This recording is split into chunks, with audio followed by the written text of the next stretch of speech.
If you trek high into the Andes that straddle the border between Colombia and Ecuador, you will find a fragile ecosystem crucial to the water and energy supply for both nations. These high-altitude wetlands, called páramos, regulate the water cycle by absorbing and slowly releasing rainwater. But as deforestation pushes human settlement higher into the Andes, and a warming climate threatens to starve the páramos of rain, grassroots activists in Colombia and Ecuador are fighting to protect them. These Ecuadorian women are among 13 members of El Tablón, a rural community outside the capital, Quito, who work in a nursery for paper trees. The name comes from their thin, many-layered bark. The trees are then replanted in the páramo. The initiative is run by the Fund for Protecting Water, or FONAG, set up by the international advocacy group Nature Conservation. Diana Sopalo and the others who work in this nursery have already planted 40,000 paper trees and are growing 100,000 more.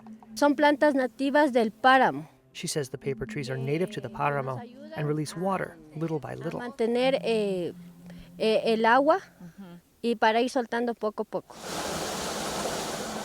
And that water is desperately needed down in Quito. Paola Fuentes is a water analysis specialist with FONAG. The water originates in this area. That's why we call them source or areas of water recharge. And conserving these páramo, these wetlands, is essential for the low areas in the city. Almost all the population of Quito is supplied with water that comes from the páramo. And the water is even more desperately needed over the border in Colombia.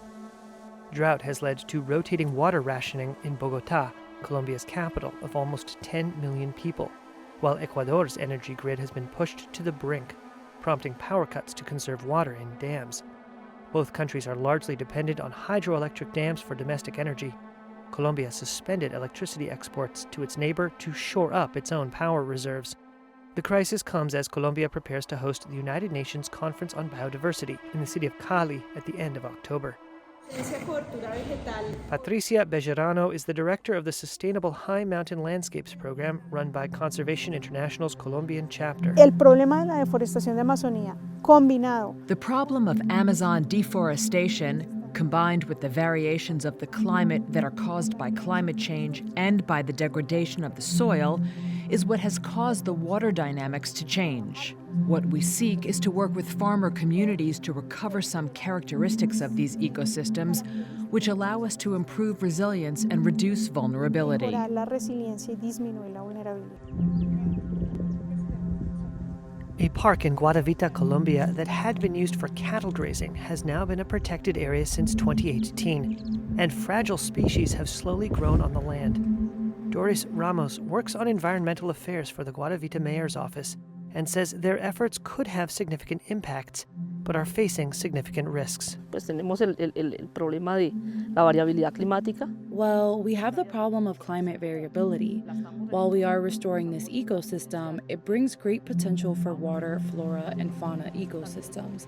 It is also vulnerable to all the consequences of climate change.